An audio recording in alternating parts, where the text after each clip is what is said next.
My name is Brooke Sulahian, and I have the honor of leading Hope for Our Sisters as president and co-founder.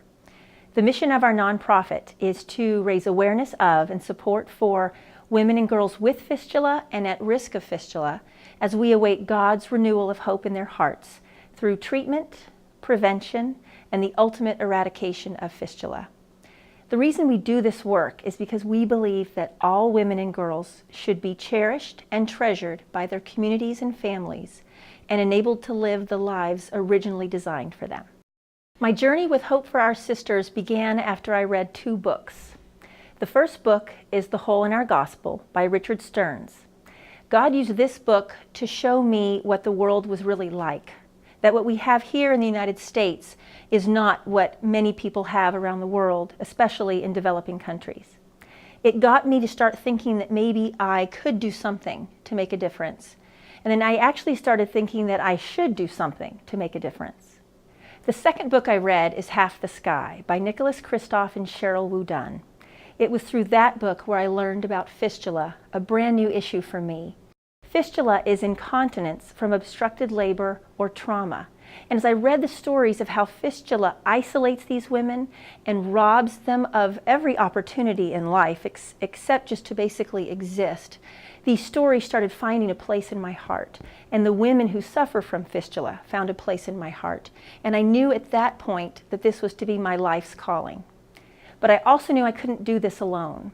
And so as I look back and as I look ahead, I'm excited and thankful for all the people who have come along, beginning with Mimi, our co-founder, and all those people who will join us down the road. My name is Tim Sulahian. I serve on the board of directors of Hope for Our Sisters.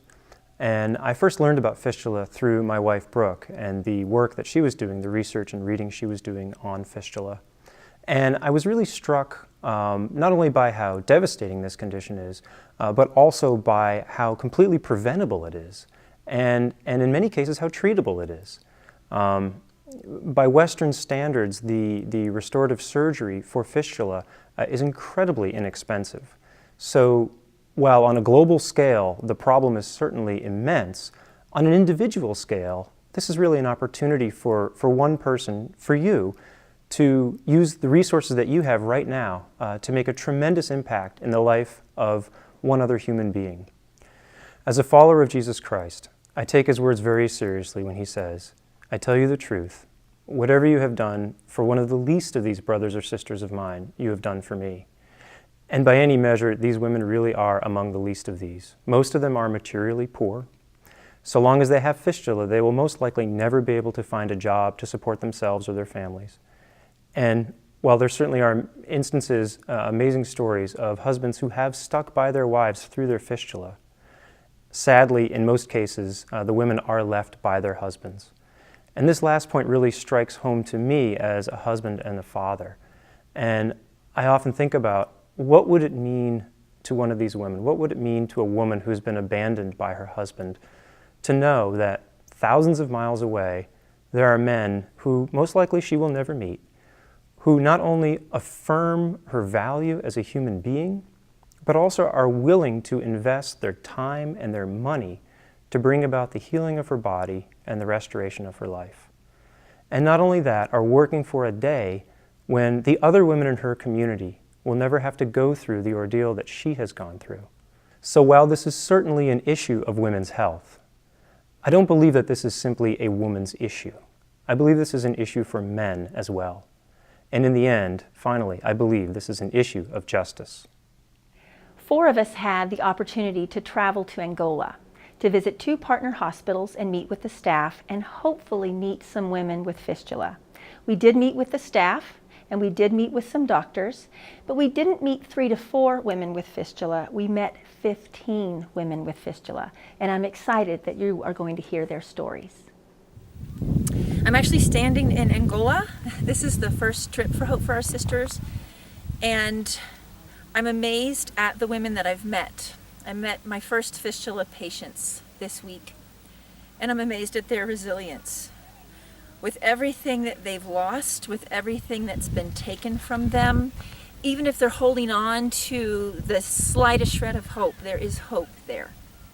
We have witnessed some amazing opportunities and met some amazing women this week. We've seen a fistula surgery.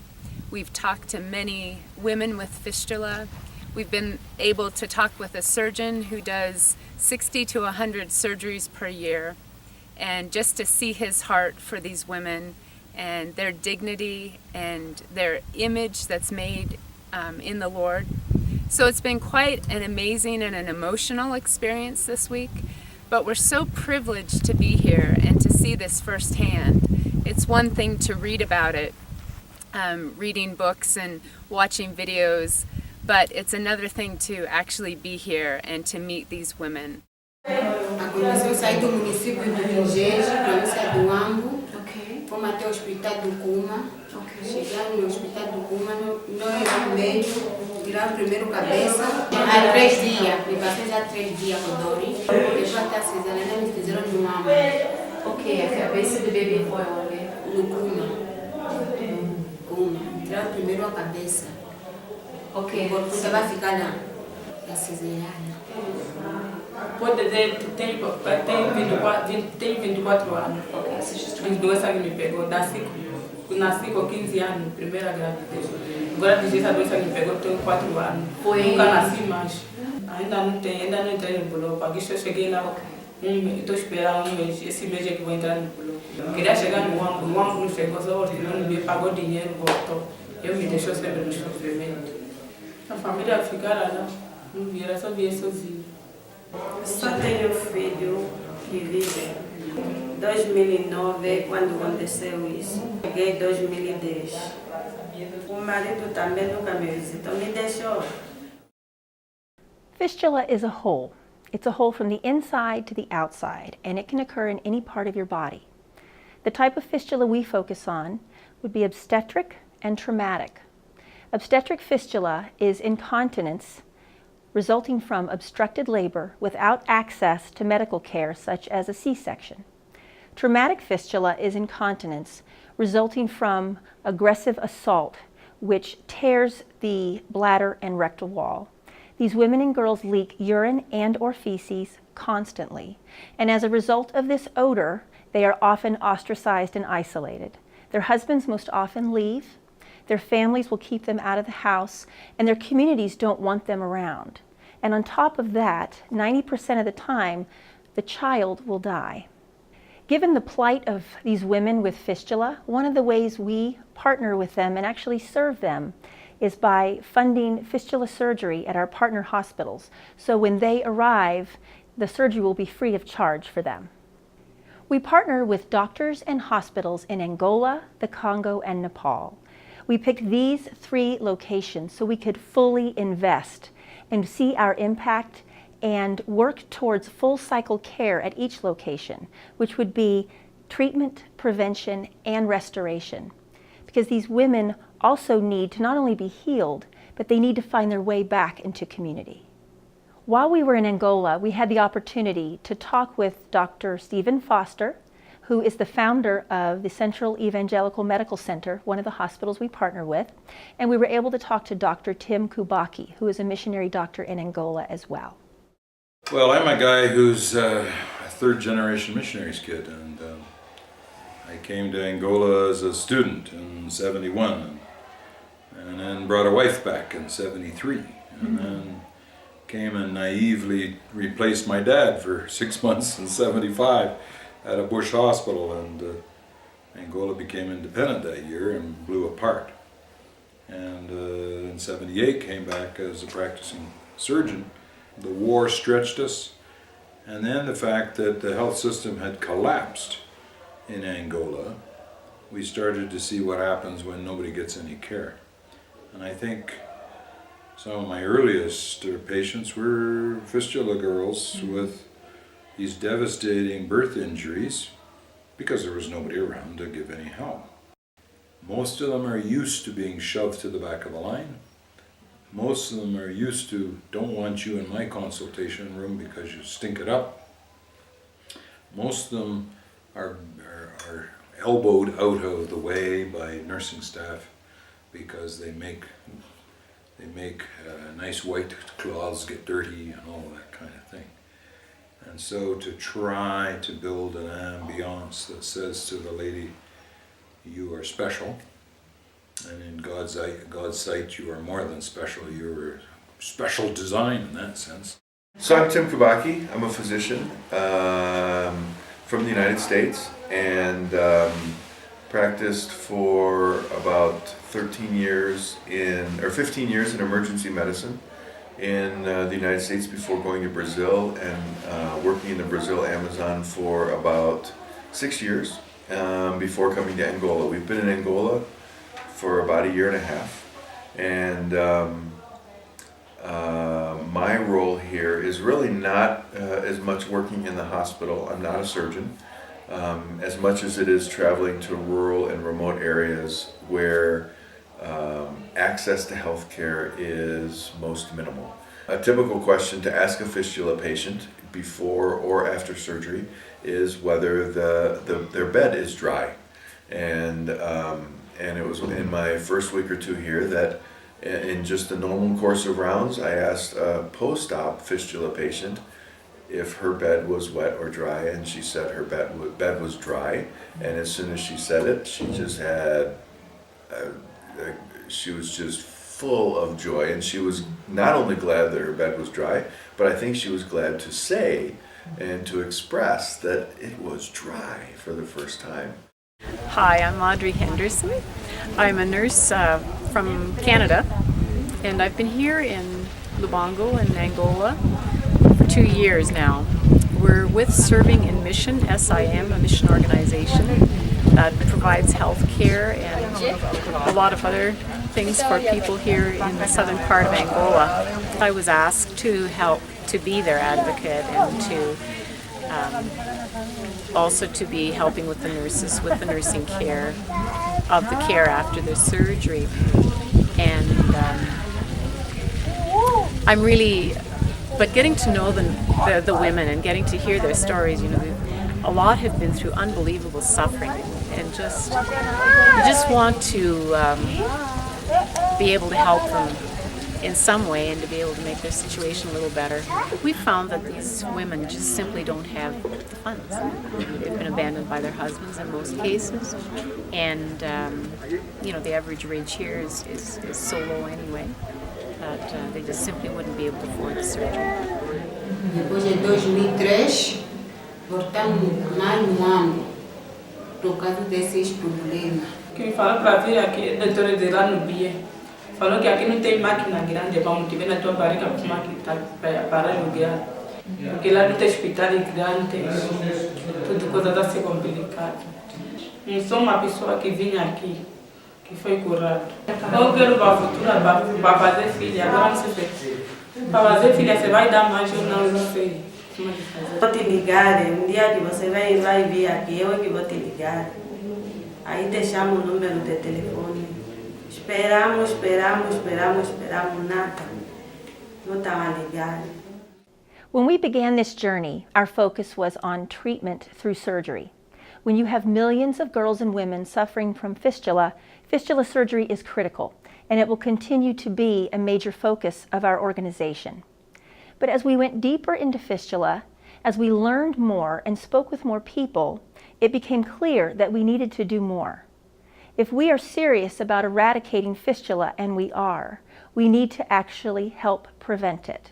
And we need to do that in a way that is respectful and gentle at the local ground level where fistula is prevalent. And we were able in Angola to speak with these doctors further about the need for prevention and the best methods to employ. When it's, as the Minister of Health in Angola talks, 47% of the countryside has no health care whatsoever. Health meaning any government post or any church post or anything private. And if there's absolutely nothing happening for half your country, and you've got a country the size of the eastern seaboard of the United States, then you've got a problem.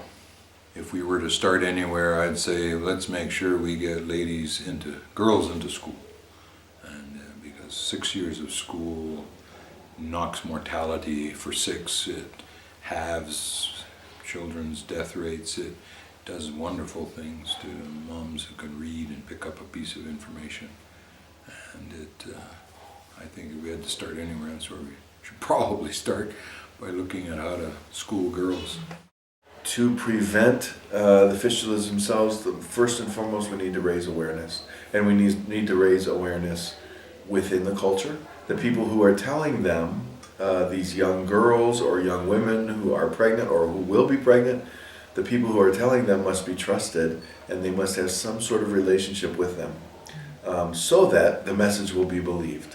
And then more primary care providers as well, so that the primary care providers, or especially the providers of maternal care, if they can become more educated and more aware, so that early in labor or when they see potential complications, they can move them to the appropriate facility for a cesarean section or just more close monitoring. Another huge tool for prevention would be just more regular prenatal care.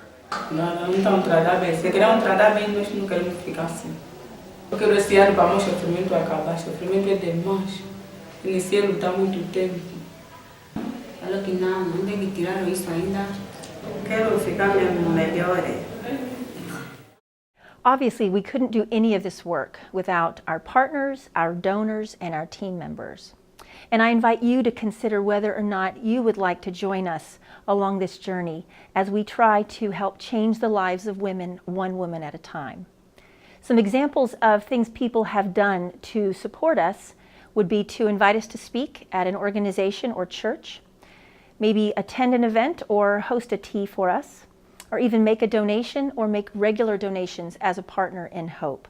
And some people have joined our team.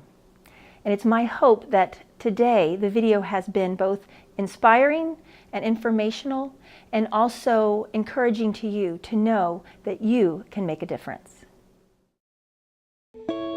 Today, a little girl in Africa and Nepal faces long days and years of toil, stunted growth from lack of nutritious food, no chance for an education, early marriage to an older man, a lost childhood, pressure to have many children, high risk of fistula and or death in childbirth, a life lived without being cherished, valued, or loved, a life lived as a disposable commodity.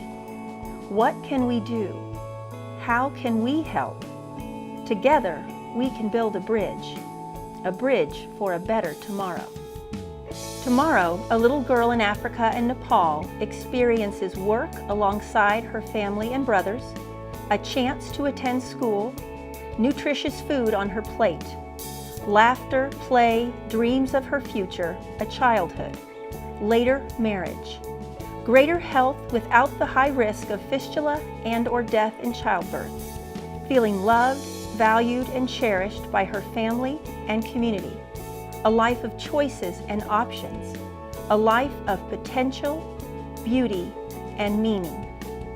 Together, we can generate hope by building a bridge of hope to our sisters in Angola, the Congo, and Nepal, a bridge toward a better and brighter tomorrow, a better tomorrow without fistula, a better tomorrow full of hope.